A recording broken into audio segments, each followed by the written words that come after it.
Vadodara live 24/7 હવે છે અગત્યના સમાચાર। વડોદરામાં ભક્તિનો મહાસાગર મહંત સ્વામી મહારાજની 92મી જન્મજયંતિ નિમિત્તે શહેરભરમાં 25 ભવ્ય નગરયાત્રાઓ નીકળી। સમગ્ર શહેરમાં તમામ વિસ્તારોમાં આકર્ષણ જમાવતી બીએપીએસ સંસ્થાની નગરયાત્રાઓ ભગવાન સ્વામિનારાયણના છઠ્ઠા આધ્યાત્મિક વારસદાર એવા પ્રગટ બ્રહ્મ સ્વરૂપ મહંત સ્વામી મહારાજની 92મી જન્મજયંતિની આગામી 2 ફેબ્રુઆરીના દિવસે વડોદરા ખાતે ધામધૂમપૂર્વક ઉજવનાર છે। આ મહોત્સવના પડઘમ રૂપે વડોદરા શહેરના વિવિધ વિસ્તારો જેમ કે પૂર્વમાં વૃંદાવન 4 રસ્તા સ્થિત બીએપીએસ મંદિરથી પશ્ચિમમાં સેવાસી ગામ પાસે પ્રિયા ટોકીઝ નજીકથી તો ઉત્તરે છેડે છાણી ગામથી દક્ષિણમાં માણેજા કે ગાયત્રીનગર સોસાયટી સુધીના કુલ 25 સ્થળોએ એકસાથે તમામ સ્થળોએ પૂજ્ય સંતો મહાનુભાવોએ આ નગરયાત્રાઓને મંત્રોચ્ચાર કરી ધ્વજ લહેરાવી પ્રસ્થાન કરાવ્યું હતું।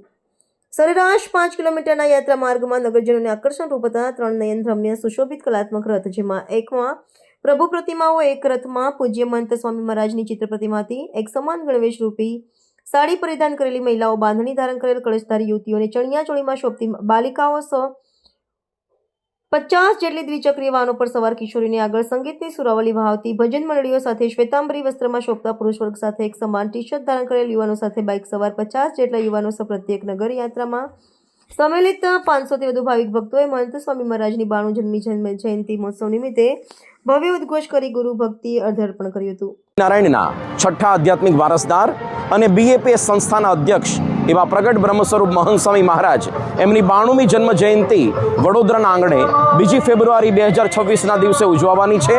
તે નિમિત્તે આજે સમગ્ર વડોદરા શહેરમાં પૂર્વ, પશ્ચિમ, ઉત્તર, દક્ષિણ 25 જેટલી નગરયાત્રાઓ એનો પ્રારંભ થયો છે।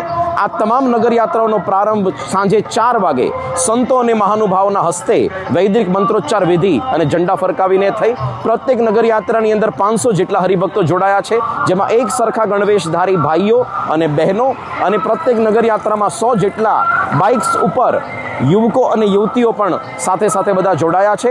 સમગ્ર વડોદરા શહેરની અંદર ભગવાન સ્વામિનારાયણ અને મહંત સ્વામી મહારાજની કૃપા દ્રષ્ટિ પડે અને સમગ્ર શહેરને આશીર્વાદ પ્રાપ્ત થાય, મહંત સ્વામી મહારાજના નામનો ઉદ્ઘોષ થાય, એમના વિશ્વ શાંતિનો સંદેશ સર્વત્ર પ્રસરે, તે નિમિત્તે નગરયાત્રા 5 કિલોમીટર સુધી એનું પ્રત્યેક જગ્યાએ પ્રસ્થાન થશે અને સાથે સાથે પ્રત્યેક નગરયાત્રાની અંદર 3 જેટલા રથ પણ સુશોભિત રથ પણ છે।